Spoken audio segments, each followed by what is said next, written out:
Hello guys, అందరూ ఎలా ఉన్నారు? ఇవాళ వచ్చేసరికి నేనైతే కాకరకాయతో కారప్పొడి ఎలా ప్రిపేర్ చేసుకోవాలి అనే రెసిపీని అయితే చూపిస్తున్నానండి. ఈ రెసిపీ ఎలా చేయాలి అని తెలుసుకోవడానికంటే ముందు ఫస్ట్ టైం నా ఛానల్ని చూస్తున్న వాళ్ళైతే సబ్స్క్రైబ్ చేసుకోండి.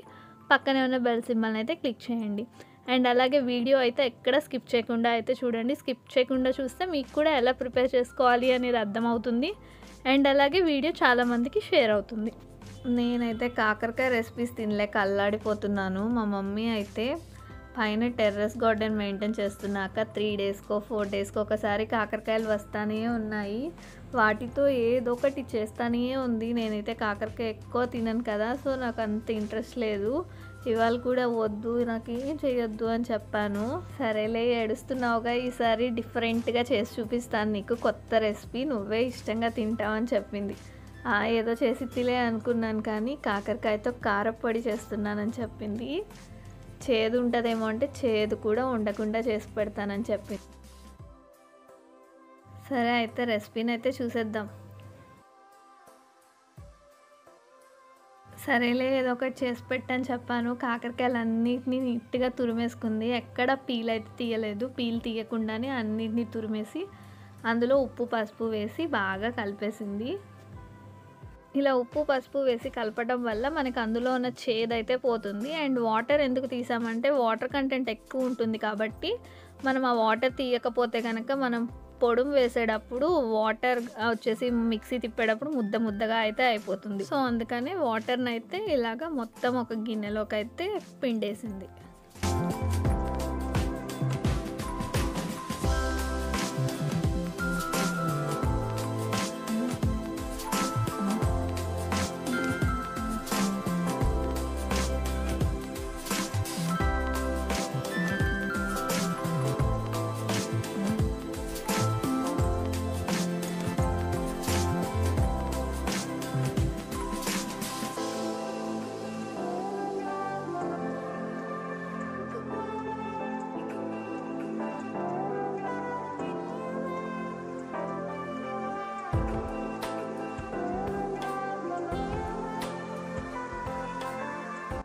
చూసారు కదా, వాటర్ని అయితే మొత్తం తీసేసాక మనకి ఇలా అయితే ఉంది. దీన్ని అయితే నేను తీసుకొని వెళ్ళి ఎండలో అయితే పెట్టామండి. అసలే బయట ఎండలు మామూలుగా లేవు కదా, కాకరకాయ కూడా తొందరగానే ఎండిపోతుంది.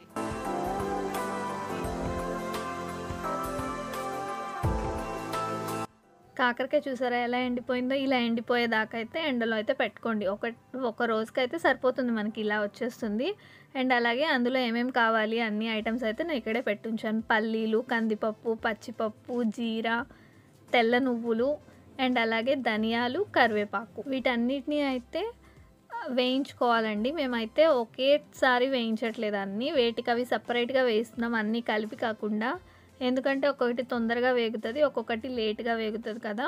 మాడిపోకుండా ఉండడం కోసం సన్నమంట పెద్ద మంట చూసి పెట్టుకుంటూ వేటికవి సపరేట్గా అయితే వేయించుకోవాలి. అండ్ అలాగే వీటితో పాటు కాకరకాయని కూడా వేయించుకోండి. మనం ఎండలో పెట్టాము, అయినా కానీ ఇంకా కొంచెం వాటర్ అలా ఏమన్నా ఉన్నా పూర్తిగా పోతుంది. సో అందుకని అది కూడా ఒక 2 to 5 minutes అయితే కాకరకాయని కూడా వేయించుకోండి.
నేనైతే ఒక్క సెకండ్ చింతపండును కూడా అయితే అలా వేయించాము.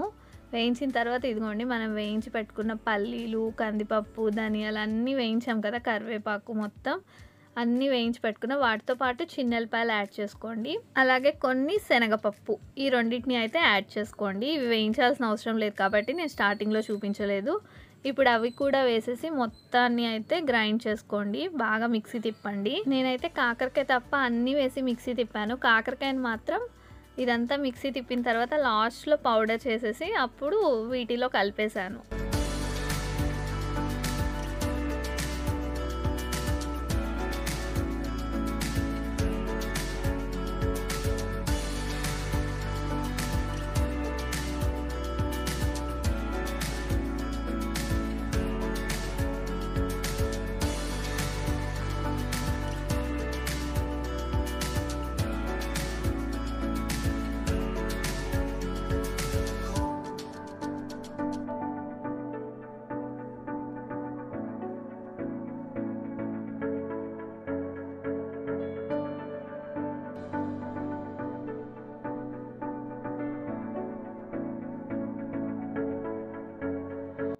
మొత్తం మిక్సీ తిప్పి పౌడర్ అయిపోయిన తర్వాత అందులో కొంచెం ఉప్పు అండ్ అలాగే కొద్ది కారం టేస్ట్ చూసుకొని టేస్ట్కి తగ్గట్టు వేసి ఇంకొకసారి అయితే మిక్సీ పట్టండి.